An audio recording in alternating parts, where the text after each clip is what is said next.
Welcome to the Property Investors Podcast. Thanks so much for tuning in. Make sure you subscribe so you never miss an upload. You can catch us on Apple Podcasts, Spotify, and YouTube. Enjoy this week's show and don't forget to share it with all your friends. Hey, I'm Russell Leeds. And I'm Tony Crook. And welcome to the Property Investors Podcast. On this week's show, we're talking about deal sourcing or deal selling for dummies. Which is why I brought Tony Crook. Thank you, Russell. That's all right, no problem. So, first of all, I suppose, what is deal selling or deal sourcing? So, deal sourcing is coming up with a whole package. I've used deal sourcers in my time as time savers. So, I've got money I have to invest, but I don't have time. You know, this year I'm 60 years old and I'm sort of trying to scale back my time. So, I don't want to be going out, going to viewings, ringing agents, finding good deals. I want somebody to do that for me, find me good deals and bring me the deals to save me time. Okay. Yeah. So it's a time savers thing for you. It is for me personally. But what are they doing? What time are they saving you? What's their role? So they're not doing what a lot of deal sellers think they're doing, just by going on Rightmove and finding a property and saying, Tony, I found this great property on Rightmove, because Rightmove are doing a great job of that already. Yeah, they've got a huge audience, etc.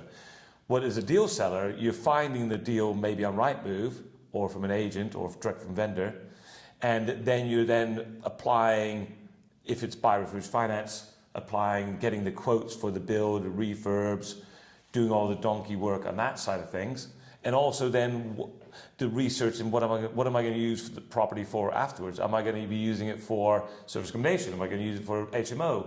So researching the supply and demand in the area for that type of accommodation. Yeah. What do you think then, if it's a Rightmove link? Because a lot of people will argue, and I hear a lot of people say this, like, why would I pay a deal sourcer to send me over a Rightmove link that I can get online myself? Like, why would you? How much would you normally pay a deal sourcer? If you're saying you use a lot of deal sourcers, anything from £2,500 to £7,000, even £10,000. Yeah. So why would you pay someone £10,000 or £3,000, whatever it is, to send you over a Rightmove link? Exactly. You wouldn't. So what are you paying? If it's on Rightmove, like you said, it was on Rightmove. What are you actually paying them for? The actual research, the due diligence. The due diligence. I would always check the due diligence, but I want somebody to do their own do the due diligence for me to find out whether this is a good fit or not. Yeah. For me. Yeah. So, I totally agree with you, by the way. I think it's stupid when people say that. Oh, like people say that about education.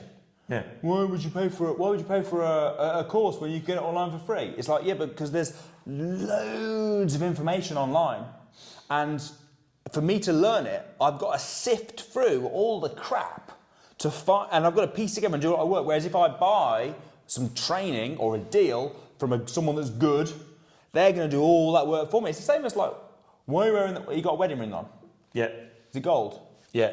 Why would you pay for that when you can go and get gold from the ground for free? Exactly, yeah. It's like, yeah, because I don't know where to look for the gold, I don't have the expertise to shape the gold, I know you can get gold for free. It's someone just dug it up, right? But I don't want to do that. I'd rather just buy it. It's easier. Exactly. So the reason that you buy it is for convenience. And Samuel always says this, deal sourcers can make a lot of money, right? Because they're in the right in property. Because properties are so expensive, it's such an expensive thing. You kind of lose perspective on the price. I'll give you an example, right? If you're buying a property for, I don't know, 279 grand. Yeah. And you go, I'll try and knock them down. And you go, I'll offer you, so it's how much did I say? 270 grand? 279, yeah. 279. You go, I'll offer you 259. And they're like, ooh, 269. And you go, yeah, right then. That's 10 grand. Yeah, exactly. Right, but to you, when you're negotiating, it's just like, you're acting as if it's like 99p. Do you know what I mean? Yeah. It's just like, that's £10,000 that you just spent there. Same with things like your solicitors. You're like, how much? It's 3 grand. Oh, okay. What are they actually doing for that 3 grand? What? Would you pay 3 if you rang up a solicitor and went, oh, could you I don't know, some mundane that you do every day, and they were like £3,000, you'd be like, whoa, that's ridiculous. Because you're buying a house and there's such large sums of money involved, it seems reasonable. Yeah. And I think deal sourcing is the same. It's such a brilliant industry to be in because for you it's so valuable. Because if you are buying a house, buying this service accommodation deal, whatever you said, and it's going to be making you, I don't know, £2,000 a month. Yeah. Paying someone £4,000 to find it for you is nothing. Yeah. It's a drop in the ocean. Whereas if they were charging you for their time to, I don't know, find you a nice restaurant to eat, Deliveroo, well, I'll find you a good restaurant, oh, it's £3,000. You're in the wrong industry. So I think being in property is such a lucrative. Andrew Tate says, the money's raining everywhere. You just need to go where to stand and where to get wet. Yeah. Agree, yeah. And I think that's right. Being in a deal seller is a brilliant place to go and get wet because people are spending such massive amounts of money. It just totally makes sense. So you use deal sources basically for finding the information, doing your DD for you. Yeah. So if you want to be a deal sourcer, then obviously, we train a lot of people to be deal sourcers, and a lot of the deal sourcers that we teach are making. I was chatting to someone yesterday actually they're on holiday. They've got a system set up where they do view the properties, but they use people to view the properties and send a report. There are companies that do that. I don't know if the View are still around. Yeah, still around. Yeah. So there are companies that do stuff like that as well. But they made £49,000 last week. Yeah. While they're abroad, £49,000. Now that, I'll be honest, that's ridiculous. But there are lots of deal sources that are making 25, 30. That's standard. Isn't it? Yeah. We see that. That's not like, oh, that's a lot. That is standard. 25, 30 happens all the time. Yeah. Which is a month, that is. A month. 25, 30 grand a month. Yeah. Which is just crazy, really. It's crazy money. So they're going out, they're finding these deals, but they're offering value for money for their investors because from your point of view, it's worth it, right? Yeah, time is money. And my time is worth money. So if somebody can do the work for me, especially if they're specialists, if they're specializing in a certain type of deal that they're doing, then I heard you mention this before. So do you find, if you were a deal sourcer then setting up, I suppose the first skill you've got to be able to find good deals. Yeah. But you would suggest not just finding a rent-to-rent and a lease option and a BRR and a development. You'd recommend specialising in a specific type of deal. I suppose the first thing is that makes it easier because then you've only got to master one skill. But why would you recommend that? Well, if you had a problem with your heart, for instance, would you go to a general practitioner or would you want to go to a heart specialist? I'd want to go to a heart specialist. And would a heart specialist charge you a lot more money than a general practitioner? Yes, I'm sure they would, yeah. The reason why you'd want to do that is because it's something which is crucial to your living, so you put a high value to it, and you don't mind paying a high sum, somebody who's doing it day in, day out. They're doing heart surgery every single day, yeah? So you put your trust in that. With deal selling, once again, if somebody is based in the Midlands, for instance, and they've lived in the Midlands all their life, and they say, Tony, I've got a great deal in Hull, I would say, well, what do you know about Hull? When's the last time you went to Hull and so forth? Well, I don't know, I found this deal and, I wouldn't trust that because they don't have the knowledge, they don't have the expertise in that. Yeah? Okay, yeah.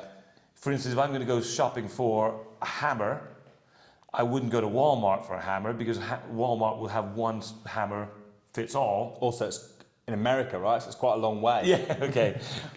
To go for a hammer, I'm going to fly across to California. Do you have Walmarts in England? I don't think so. Okay. Anyway, Costco? We have Costco. Yeah. So you wouldn't go to Costco for a hammer because they'll have one hammer. If you have a hammer, if you want to advise, you go to a specialist like a hardware store. But what about, stores like, because obviously that's one strategy is to go, so what you're saying is go niche, right? Yeah. But Costco are a pretty big brand and Sainsbury's are a pretty big brand that haven't gone niche. So could you not argue that, why would you say go niche when it works in other industries to not go niche? Like Costco, Sainsbury's, Tesco. I could buy a hammer from Tesco, right? Once again, I'm looking at it from the deal source's point of view. Deal source's point of view, they want to charge the most money for the product they do. The whole idea about Costco and Walmart and things like that is they stack them high, sell them cheap. You know, they're not giving the service, so they're making a lower margin, but they're making the overall margin by bulk. So if you're a deal seller and you're selling 100 deals a month, yeah, diversify and go expand. But if you want to sell one deal for £10,000, go niche. Yeah. Be a specialist. The more of a specialist you are, the more money you can charge for those deals, and that's how you can do like that deal seller you explained, living in abroad, selling. It's £48,000 worth of deal selling. Has to be good deals. It couldn't be £1,000 deals. No, they'll have to be good meaty deals. I suppose the first niche, like you kind of mentioned, that everyone's got, right? They're a specialist in where they live. Yeah, geographic. So the fact that they live there and they know that area. If you were looking to invest in Hull and you had a deal sourcer who's like, I live in Hull, I know Hull really well, these are the spots that work, these are the spots that don't work, avoid these, and you go, okay, well this person knows what they're talking about, at least about Hull, right? Yeah. So if you were starting from scratch, then you want to be a deal seller. You're obviously the first thing that you do is you get booked onto the deal sourcing crash course, 100%, which is only £1. It's a full day of training. I'll put a link, by the way, in below for the deal sourcing crash course because that is a phenomenal program. You're there, right? I am. Yeah. So it's run by Samuel Leeds, but Ricky, who's normally co-hosts the show, and Tony are going to be there as well. Around, yeah. So definitely I'd get booked on that. But once you're booked on that, which is the first thing you're going to do, it's £1. It's crazy. Once you're booked onto that for £1, then would the first thing that you did be to pick your strategy of what you wanted to sell? Yes, me personally, that would be the case. So, and first of all, you look at what experience you've got already, what experience you're sitting with. So some people come into this industry and say, well, I know nothing about anything. And they may be in their 20s or 30s or even 40s. So we must have some knowledge. So what I do is when I work with people and they want to become deal sellers and I want them to become the best deal sellers, I start looking into their history. And when they first of all saying they know nothing about property, well, where do you live? Well, I've lived in Wolverhampton all my life. So you're an expert already, aren't you? You know Wolverhampton better than I do. Yeah. I live in London. I don't know it. I live in Brighton. I don't know it. So first of all, geographically, what he's doing. But then, so what do you do for a living? What have you done in your life? Well, I've worked in construction. My parents are builders. My parents are nurses. I'm a nurse. I'm a doctor. Well, already you've got some experience then in a certain type of industries. This happens great point. Happens all the time. Someone will say to me, well, and then I find out they're an architect. Yeah. Or they're in construction. I'm like, hold on a sec. You said you knew nothing. You work in construction, so if you were doing BRRs, for example, you'd know how to price up the work because you're a builder. Oh, yes. Why did you not tell me that before? Yeah. That's like crazy. Or like you say, you're an architect, or you're a solicitor. As soon as you say you're a solicitor, that builds trust for me straight away because I know that solicitors, for example, they maybe can twist, but solicitors can't lie, right? Okay, and stuff like that when they're doing business deals and signing contracts. So it's like, this is crazy that you've not told me. So so the first thing you would do is look at your past experience and see what have I got going for me. What's that relatable to property, etc. And more importantly, accommodation. What about if it isn't relatable? Because some people won't be, will they? Obviously, you've got the area. Yeah. So the area is a good start. But let's say, I don't know, you're a footballer. Yeah. Right. You're not going to know. You're not going to know anything about construction. You're not an accountant. You're not a solicitor. You're not an architect. You're not a planning consultant. You're not any of these things that are related to property. Yeah. Let's think of something else. You're a shop worker. You work for McDonald's. Yeah. Right, so what's my experience now? What are you going to do then? What would you go for? Probably service accommodation based on the current legislation. Get it in now, Get right? in quick, yeah. But what would you probably go for? BR. What sort of deals do you think are the most popular? So once again, in your area of expertise, which is your geographic area, what's the biggest problem? Businesses solve problems. Deal sellers solve problems. So what problem is there in accommodation in your area? Now, if you grew up in an area, you know the area, and you've been living there, you could see, are there hotels? Are there lots of rundown buildings? Are there areas where there's regeneration? where the government's pumping money into certain areas, where the HS2 is. So once again, you just look around you. Maybe not your personal experience in something, but maybe an area, especially in accommodation. And what's the biggest problem? What's the need? So if there's an area that you're going to focus in on, like Wolverhampton. What works well in Wolverhampton? Exactly. Yeah. So for example, Wolverhampton's Article 4. If Yeah. you live there, you might know that if you were in the property world, right? So Wolverhampton's Article 4, which means that you probably won't be able to find HMOs. Yeah. Because you won't be able to convert them, right? So you might want to look for something else. You might think, okay, well, BRRs might work really well, or whatever it is. So find what works in that area. Because certain strategies do work better in certain areas, right? 100%, yeah. Your big strategy is BRR to service accommodation, right? Yeah. Do you think that's the best strategy? For me, it is, because it's a way of recirculating my money. So be able to put my money in, pull my money out, so that I could do it, rinse, repeat, do it again. Do you always again. pull out? Sorry? Do you always pull out? I don't always pull out, but depending on whether I need to or whether I want to. I also mix pulling all my money out compared to capital appreciation. So there's more to it than just that. Yeah. But I like to. You like to pull out? The goal. So the goal is to pull out is all your money. You've got to remember, Tony, I am very immature, right? So I've shaved my beard off, you might have noticed. You have lost so 10 I can years. get away with being immature. That's the whole reason. Right. Yeah. Where do we go from that? I don't know.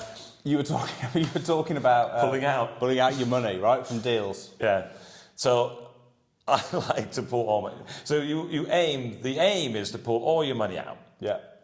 So if you don't aim for perfection, you're never going to get perfection. So the initial onset is to try to do that. But service accommodation. If you leave a little, thing is, right, when you're renting out a service accommodation, the cash flow is so high. Let's say you ended up leaving 10 grand in. Yeah. You'd have pulled it out after 3 or 4 months anyway. Exactly. Yeah. Right. So it's going to be a damn good deal. By the end of even if you're leaving money in, by the end of the first year of renting it out, you're going to have got the money back out anyway. Well, if you get all your money, by definition, if you get all your money back out in the first year, that's 100% ROI. Yeah.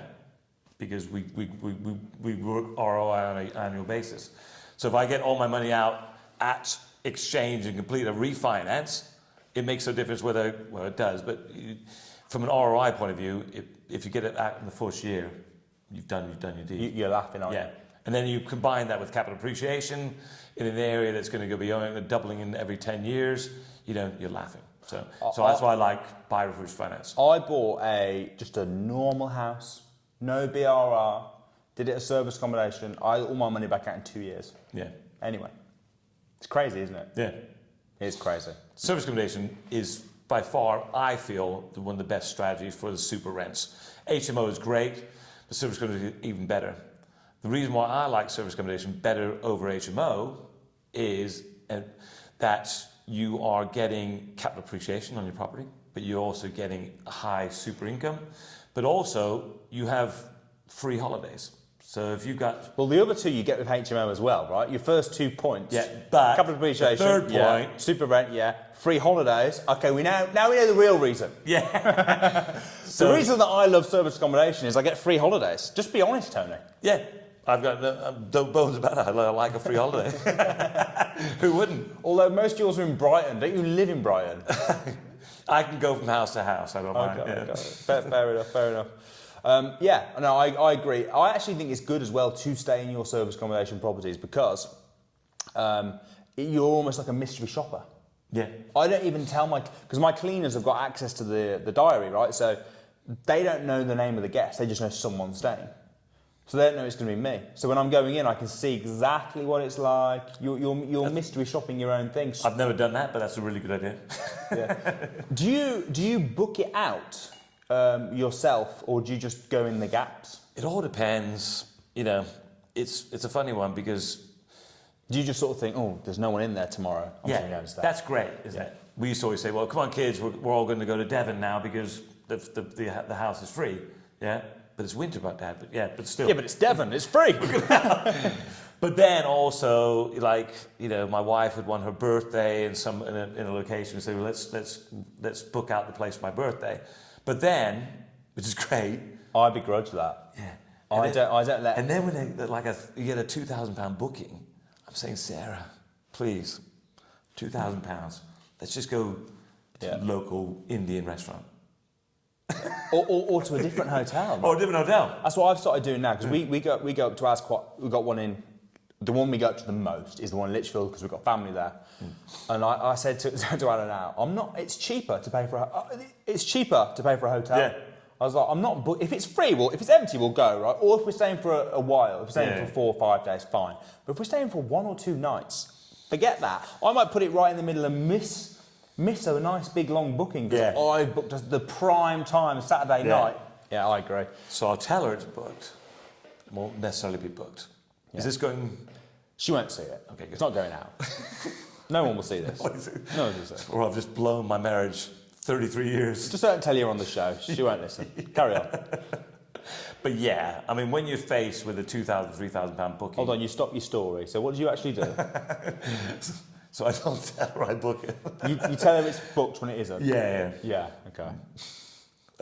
So you just lie, basically, is what you're saying. You've just admitted on the podcast. That ring that you spoke about could be going to scrap. Yeah. No, I do the same thing, other than I just tell her. I just say, look, I'm not booking. A good book. Way too close nearer the time. We're nearer the time, and then we'll choose which day we go if there's a free one. And if there's not, we'll just pay for a hotel. Yeah. We're going up this weekend, and it's booked. Is it? 30-day booking. Can you imagine if I'd put this in the way and hadn't got that 30-day booking? You wouldn't have got it. I'd have been pissed. Anyway, back to deal selling, because this isn't. We're not talking about service accommodation. So, first thing you need to do, is number one, you need to be able to find good deals. Yeah. To find good deals, best to find your niche. Yeah. Choose your area, probably local to you. Choose your strategy, whatever works best for the area. Learn about that and learn. You want to be a master at that, an expert at that strategy. 100%. There's no point specialising in something if you're not a specialist, right? Mm-hmm. So you need to be really good at BRR, really good at service accommodation, whatever it is. Have that power team around you. Have the power team around you, build it up. Then once you've done that, and you're good at finding those deals, what's next? Then you need to find the investors. Okay. Yeah. So what's the best way of finding investors? So investors are all around you. Yeah. There's nobody you don't have on your lapel saying Tony Crook investor. So, and looks can be deceiving, you know. Yeah. You're an investor, but I look more like an investor than you do. Oh, it's because I've shaved the beard and the baby face. The baby face. You're just out of school, aren't you, really? So, Still at school. Looks can be deceiving. You got to treat everybody as they are an investor, first of all. So that's where you start. You need an elevator pitch. You need to understand. You need to tell people what you do, why you do it, how you do it, yeah, and the reason for it straight away. You're a big believer in networking, aren't you? I do. You head up all the academy networking groups, the inner circle, which is how many people do you sort of come to that a month? So over 1,000 people across the country every single month come to our inner circle network events. Yeah. And I teach networking, and because you get good networkers and bad networkers. A lot of people who network don't know what they're doing. They think they're just going out for a jolly, but it's work. I find there's two types of bad networkers. Yeah. I'm not a brilliant networker, by the way. You're not sociable. I'm not. No, I'm good at the 60-second pitch. Yeah. But I'm not very good. Do you know when you walk in a room and everyone's chatting? I'm like, I find it awkward to go over to a group and just be like, hi. Do you know what I mean? It's like they're already talking. I'm like, wait, I'm too polite. I'm like, wait for the gap. I'm a bit of You're English, basically. I'm English. I'm a bit of an introvert as well. I don't like that. Ooh. So I'm not a brilliant networker. I don't really particularly love it. Other than my favourite type of networking is when I used to go to networking a lot, I used to be the speaker. Yeah. Because then that way everyone comes up to you, right? So then it's easy. Because then people are coming up to me and then I can network and I'm fine once we're going. But I don't particularly like approaching people. Have you got any tips for approaching people in that sort of situation? So once again, have that 60-second, 45-second, 30-second pitch that you always give. And that will then entice people to talk to you. Yeah? So That's the bare minimum, isn't yeah, it? most network events will give everybody a chance to give a 30-second intro who they are. So you need to make yours stand out. Yeah, 100%. Now it could be the way you dress, it could be the way you talk, it could be the content of your what you're saying. But one of those three needs to stand out. Yeah. So if you're not flamboyant, you can come wear a pink shirt or something to stand out from somebody else. If that's not your thing, you just want to, in what you say, attract people to come to you and talk to you. If you're not going to go attract them, you want them to come to you, what's the reason? Why would they come to you? So going back to tips is having that elevator pitch to tell people what you want to do, but then also so having the pitch and sort of and also really sort of going after why are you there? What's your specific reason? Why have you come to that networking event? But don't you think this is where a lot of people cock up? Because the reason that they're there, for example, let's say you're a deal seller and you're there because you've got a deal that you want to sell. Okay, cool. And then in your mind, it's just like, I want to sell that deal. Don't you think a lot of networkers mess up because they're like, I've got a deal, and they're trying to, here's my deal, force it down your throat. And like, that's a real turn off, isn't it, when people do that? Mm-hmm. So don't you think, I always think the best networkers are the ones who just go in and go, like, they don't say, how can I help you? But it's like, so what brought you here then, Tony? And then you show an interest in it, and if it happens to be that your deal matches up, then you sell the deal. Yeah. Would you agree with that? 100%. You don't go straight in selling. You wouldn't go into a crowded bar, walk up to a woman and say, would you marry me? No. Because it's not going to happen, is it? If you look like this, it might, impossible, but yeah, probably not. Probably not. So there's things called courtships. When you have you've got to go through that whole courtship process. Know, like, and trust. So at the moment, when you're walking into a crowded room of networkers, you don't know who they are. So you need to first of all say, hey, my name's Tony. Yeah. So know. Like is something which, you maybe have something in common. Maybe they're wearing an Arsenal shirt and you think, oh, well, they're doing not very good this year, are they? So you then have a conversation piece about football, whatever it is, that then builds rapport, builds like, and then trust is something which is gained over time. So you're not necessarily going to be selling your deal there and then to somebody you've only first met. So if you're not selling your deal, what are you doing? Selling yourself. And building your list. And building a list. Yeah. Building that list, building that interest. And then, more than likely, is you're going to go back then to next say, hey, Russell, I spoke to you the other day at the Inner Circle meeting in Bradford. I know you said you were interested in some deals. Well, guess what? I've got a deal that's come up that might be of interest. Is that something that you'd want to talk about? So it's not at that first meeting because people don't trust people as much, not unless they've got bought experience, bought trust, where, if you belong to a community already, then you might be able to jump into that situation a bit quicker. Yeah, that makes sense. So if we were going to sum it up then, deal sourcing for dummies. Yeah. First thing you need to be able to do is you need to be able to find good deals. Yeah. And you recommend doing that by narrowing in, niching in on a specific area, specific strategy, and becoming an expert at that, finding good deals. Yeah. Second thing you'll be able to do is you've been able to find investors. Yeah. Find investors and add them to your list. So you've got a list of investors that are interested in what you're doing. And the best way to find out if they're interested is to ask them questions to find out if they are. So another way I suppose you could find out on what sort of deals you should be looking for is to go networking and ask what people want. Yeah.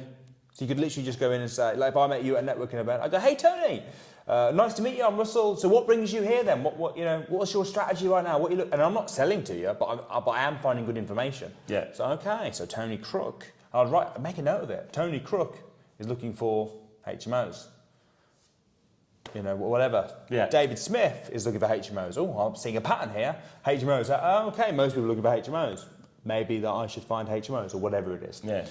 So you find your investors, and then the last thing, I suppose, is once you've got your investors and you've got your product, which you've been able to find the deals, then you need to sell it, right? Yeah.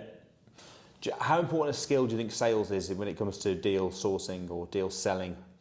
I think it's very important because you can cock it up. You can mess it up. So unless you know how to close and when to close, You know, like I said, closing is sometimes people's biggest fear, but it's also the easiest part if you've done all the steps, the correct steps leading up to that point. Yeah. Because the final close is, well, do you want it or not? If you've done your job correctly to begin with. So, Yeah. but unless you know the steps leading up to it, you can't get yourself into a total rejection. Yeah, that makes sense. And also, you need to make sure you keep yourself legal.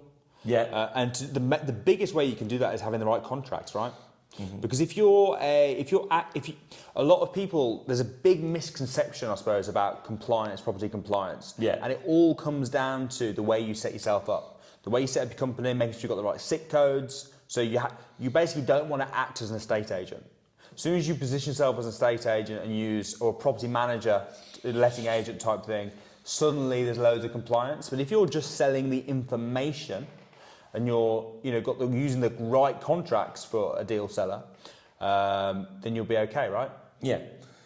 It's that bit in the middle, isn't it? So where obviously if you've gone through compliant, you can then become trusted and so forth, but you don't need the compliance if you're just the middleman. But if you still have some sort of way of, if there is some discrepancy, to have something to fall back on, some sort of legal system where you can actually reproach anything that was missaid. Yeah, yeah. I'll be honest, if I was starting from scratch, so if I was literally I think deal sourcing or deal selling would probably be the first business that I went into. The best. I think it is. Lowest barrier of entry, you need a phone, and that's it. Yeah. So you can get into it straight away. I would even do it over rent to rent, which I also think is brilliant. Yeah. But I think deals, partly because of my personality, I think you have to pick what suits you. What you're passionate about, what you believe in. Yeah. But I think it's such a brilliant business because you mark up on it. The markup is great. Normally when you buy a product, like you were in the printing business for many years, right? What was your typical markup on if you're selling a product? Well, our net in printing industry is a commodity nowadays. It used to be when I first started printing, it was fairly profitable, but it's gone to 3-4% net profit. 3% net profit of what you're selling. Where in deal selling, it's 1,000%. 100% net profit because the cost of what you're doing is so low. Yeah. You're pretty much just paying for your time. You're paying for time, isn't it? And maybe some petrol. Petrol, telephone, but besides that, there is no cost. No. Yeah. So I can't think of a business that's got a higher net profit percentage. No. Because the product is free. You're selling information. Yeah. You're not even having to package it up nicely or pay for printing or anything. Yeah. Yeah. It is definitely one of the best businesses. 100%. And, it's something that anybody can do with the right education, with the right training. Yeah. I would press it that you do need that understanding. You do need to know what you're doing. So in that way, there is an investment. There is a cost to it. But once you've got that cost, once you've got the investment into yourself, into the knowledge, then the rest is just pure profit. Yeah, and you'll gain a lot of experience. If you want to be an investor long term, not only are you earning a lot of cash flow, but you're going to become such a brilliant investor because you can find deals. Yeah. Right, so you're going to be a brilliant, when you do start if you're making 30 grand a month from deal selling, you're going to be putting that aside and then using that money to invest in your deals, your own deals. Cherry pick the best deals. Sell your own deals to yourself, yeah. 100%. All right, amazing. Well, Tony, thanks so much for joining me. I'm Russell Leeds. And I'm Tony Crook. And we'll see you next week.